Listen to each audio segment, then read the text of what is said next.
Hey there all craft beer lovers. Time for that beer review once again. So, returning to Scotland and to Innis and Gunn. As you can see there guys, we're taking a look at another offering from their Vanishing Point series, and this is number 3. There we go, there's the box that it came with, this bottle here. It is a barrel-aged stout. It's been barrel-aged for 420 days. 11% ABV. It's a 500ml bottle. As you can see there. Looking good. Little bit of text back here. It says the Vanishing Point series is our apex. The point at which the skills and passion of our brewers converge with our ambitions to create exceptional beers that define us as a company. This series unlocks a cache of small batch limited editions that are bold, pioneering, and push the boundaries of everything we thought possible. Yeah. Hand selected, absolutely best we can get, blah blah blah.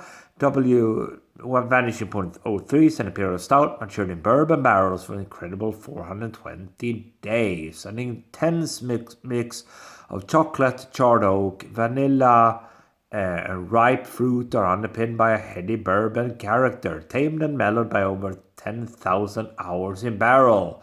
Deep, dense, and dark with a foam to match, this will challenge your perceptions of what beer can be. Alright guys, so enough said with all that. Bourbon barrel-aged stout, there's that lovely looking bottle. Vanishing Point 03 guys. Little bit of that, 11% ABV, 500ml bottle.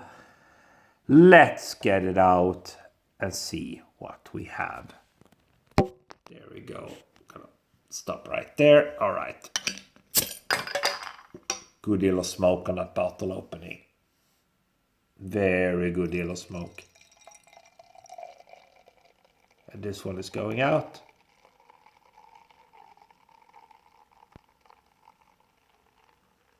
Right, let's stop right there.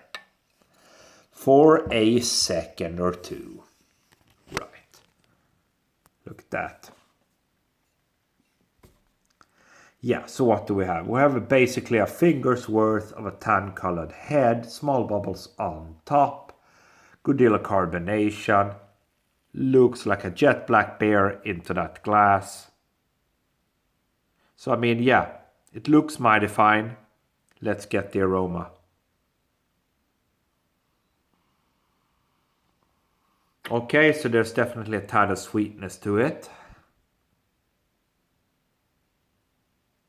A little bit of dark roasted malts, a little bit of charred notes. A little bit of smoky vibe. Could be that oakiness though. A little bit of sweetness. Hint of vanilla. Yeah, I mean, it smells pretty good, I have to say. Now, I do have a few caveats, of course, because I have tasted a couple of other beers in the series, but we are now reviewing number 3. Vanishing Point number 3. So let that beer speak for itself. Let's dive in, see what we have. Cheers, everybody.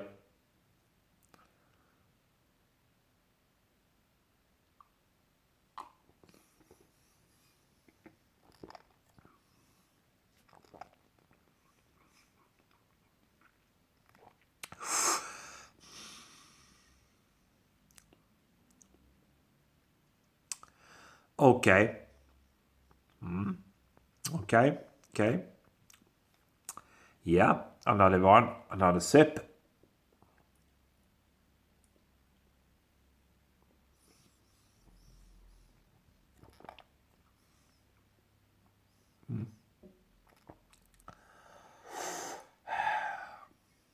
Okay.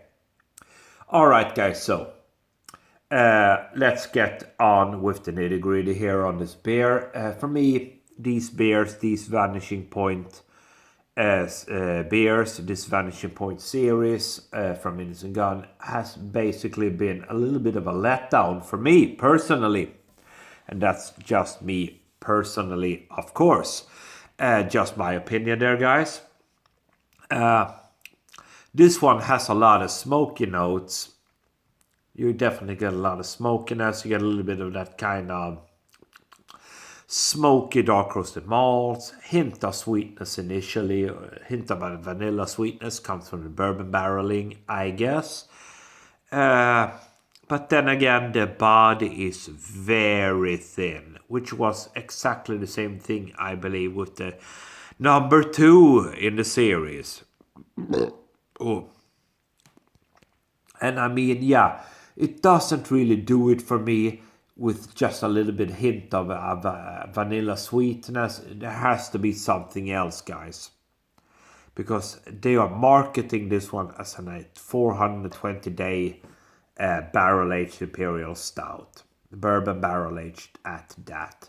There has to be a little bit more than that. And I have tasted beers that have been far less aged on bourbon barrels than 420 days. And they have tasted a lot better than this one. Let me tell you that.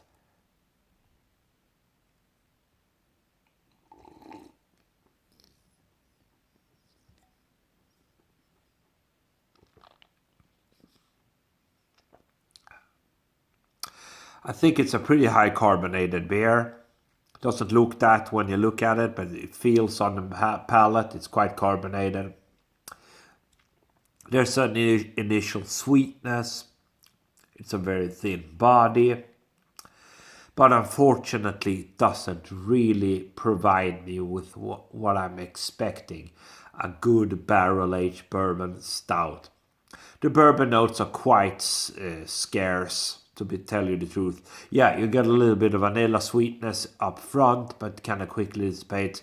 Then you get a little bit of that just thin-bodied dark roasted malts. Unspecified flavors. And a lot of smoky notes at the back end. And for me, that doesn't really do it. I'm going to go for the final sip here, guys. Final sip.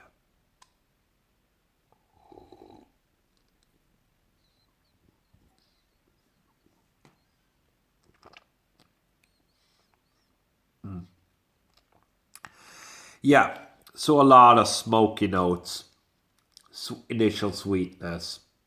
Very thin body. For me, it gets kind of weird. Don't really get a lot of bourbon besides a little bit of vanilla sweetness, but that's basically it. Kind of a very charry back end to it. I don't like it. It's not really pleasant, to be fair.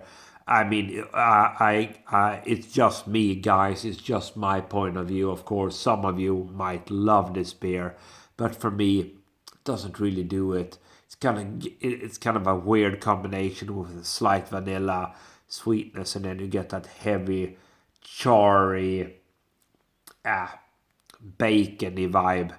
That very thin body doesn't really do it for me. Unfortunately, I'm going to give it a 2 out of 5. Yeah, that's basically it, guys. Not really impressed with this series, and I do have another one to try out, and I think it's number 4 in the series, but hey, there you go. Just my personal opinion, guys. Feel free, of course, to chime in, leave a comment down below. Have you tried it? What did you think of it? For me, 2 out of 5. Thanks for watching.